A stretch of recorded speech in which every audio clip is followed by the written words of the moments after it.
नमस्कार, मी लतिका। आज मी तुम्हाला पालकपासून मस्त अशी नाश्त्याची रेसिपी बनवून दाखवणार आहे। त्यासाठी एक छोटी जोडी घेतली होती पालकची आणि पानं स्वच्छ धुवून बघा अशी बारीक कापून घेतलेली आहेत। पानं फक्त घेतलेली आहेत, त्याचं देठ वगैरे घेतलेलं नाहीये। आता हे आपण एका परात घेतली, परातीत काढून घेऊया। पालक बघा मी परातीत काढून घेतलेला आहे। त्याच्यामध्ये आपल्याला टाकायचे कोथिंबीर, त्यात टाकायचे आपल्याला थोडासा कढीपत्ता बारीक कापून घेतलेला आहे। त्यात टाकायचे एक मीडियम आकाराचा बटाटा साल काढून बघा खिसून घेतलेला आहे। स्वच्छ धुवून घेतलाय नितळून।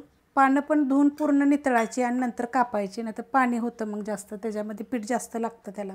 एकदम मीडियम आकाराचा कांदा म्हणजे छोट्या आकाराचा कांदा बघा एकदम बारीक कापून घेतलेला आहे। आता ह्यातली एखादी गोष्ट तुम्हाला जर नको असेल कोणती तर नाही टाकली तरी तुम्ही चालू शकते। नाश्त्यासाठी तर मी खूप रेसिपी मी अपलोड केलेल्या आहेत। ह्याच्यामध्ये 2 हिरव्या मिरच्या, अर्धा इंच आलं आणि 2 पाकळ्या लसणाच्या कुटून घेतलेल्या आहेत। तुम्ही पेस्ट जरी घेतली तरी चालू शकते। आणि मिरच्या जी टाकलेल्या आहेत ना त्या कमी तिखटवाल्या टाकलेल्या आहेत। ह्यात टाकायची आपल्याला थोडीशी हळद, त्यात टाकणार एक चिमूटभर हिंग पावडर, छोटा 1 चमचा धने जिरे पावडर, छोटा अर्धा चमचा गरम मसाला पावडर, थोडासा एकदम मी ह्याच्यामध्ये टाकणार आहे चाट मसाला, थोडीशी मिरची पावडर, कलरवाली पण आहे आणि तिखटवाली पण आहे, छोटा 1 चमचा सफेद तीळ, त्यात टाकायचे आपल्याला चवीनुसार मीठ, त्यात टाकायचे बघा 1 चमचा बेसन पीठ आणि त्यात टाकायचे आपल्याला जेवढं लागल ना तेवढंच गव्हाचं पीठ। आता हे गव्हाच्या पिठाच्या जागी तुम्ही जे थालीपीठचं पीठ जर असेल का नाही तरी टाकलं तरी चालेल। आता जेवढं आपल्याला हवं आहे ना तेवढंच टाकायचं। अर्धी वाटी बघा मी टाकलेलं आहे आणि दाबून भरून घेतलं होतं। आता हे सगळं काय करायचं, चांगलं मिक्स करून घ्यायचं। पाण्याचा वापर करायचाच नाहीये, आपल्याला चांगलं असं दाबून मिक्स करून घ्यायचं, कारण जे बटाट्याचं आपण जे टाकलं होतं ना खिसून पाणी सुटतं, पालकला पण थोडंसं पाणी असतं, मग पातळ होऊ नये त्यासाठी लगेच पाणी टाकू नका। असं चांगलं दाबून जेवढं मिक्स कराल ना तेवढं चांगलं। तुम्हाला पाहिजे तर तुम्ही ह्याच्यामध्ये बटर पण 1 चमचा टाकू शकता।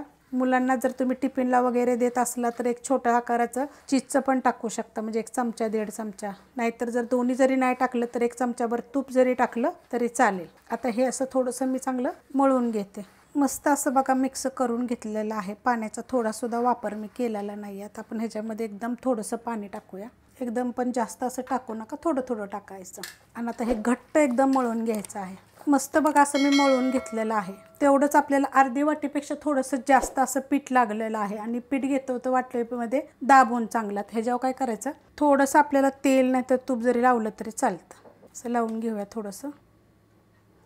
हे बघा असं तेल लावून घेतलेलं आहे। आता आपण बनवायला घेऊया तर अशा पद्धतीत बघा मी गोळा घेतलेला आहे। खाली थोडंसं पीठ घ्यायचं, नाही तर तेल जरी घेतलं तरी चालेल। एक 5 ते 10 मिनटं जरी पीठ ठेवलं तरी चालेल आणि लगेच जरी बनवायला घेतलं तरी पण चालू शकतं। आता हे कसं माहिती आहे का, तुम्ही गोल लाटलं तरी चालतंय, थापून केलं तरी पण चालू शकते। एखाद्या कॉटनच्या कपड्यावर जरी असं थापलं का नाही तरी पण चालेल। मस्त असं बघा मी पातळ लाटून घेतलेलं आहे। आता असं गोल आपण केलेलं आहे, क्रॉस जरी केलं तरी चालते, तुम्हाला जसं आवडेल तसं असं गोल जरी केलं तरी पण चालते। तवा गरम करत ठेवलेला आहे आणि चांगला गरम झालेला आहे बघा, तर असं टाकून घ्यायचं। आता हेच का नाही जर थापून केले का नाही तर असं होल करायचं। खूप रेसिपी मी टाकलेल्या आहेत बरं का, थालीपीठाच्या नाश्त्यासाठी खूप रेसिपी आहेत आपल्या चॅनलवर बघा। धपाटे आहेत, तुम्हाला जर आषाढसाठी जर पुऱ्या पाहिजे असल्या तर मूग डाळीच्या पुऱ्या केलेल्या आहेत, ते तिखट पुऱ्या केलेल्या आहेत, खूप रेसिपी वेगवेगळ्या, मेथीच्या पुऱ्या केलेल्या आहेत, तुम्ही कोणत्या पण करू शकता। कापण्या बनवलेल्या आहेत, दशमी बनवलेली आहे। गॅस आहे मीडियम आणि मीडियम गॅसवर एकदम खरपूस भाजून घ्यायचं। पलटी करून घेऊया बघा, मस्त असं भाजलं जातं आणि एकदम सॉफ्ट होतात बरं का, कडक वगैरे होत नाही। जर तुम्हाला हे जर गव्हाचं पीठ जर तुम्ही कोणी खात नसेल तर थोडंसं ज्वारीचं पीठ टाकावं, थोडंसं तांदळाचं पीठ टाकावं, किंवा असं म्हणजे वेगवेगळे पीठ, नाचणीचं पीठ टाकून असं मिक्स करून जरी तुम्ही हेच बरोबर जरी केलं ना तरी पण चालू शकते, छान होतात। तुपाच्या जागी आता तुम्ही इथं बटर लावला तरी चालेल, तूप लावलं, बटर लावलं, तेल लावलं तरी मुलांना टिफिनसाठी अजून चांगलं आहे। काहीतरी वेगवेगळं आता हे कशावर खायचं। आपल्या चॅनल एक तर चटणीसाठी मी खूप साऱ्या चटण्या टाकलेल्या आहेत, त्याच्यावर तुम्ही त्याच्या बघा, त्याच्यावरचं जर कुठलं आवडत असेल तर तुम्ही देऊ शकता।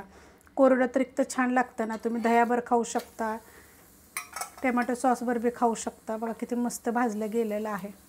प्रवासाला वगैरे सुद्धा हे तुम्ही नेऊ शकता, छान लागेल असं जर अशा पद्धतीनं वेगवेगळं।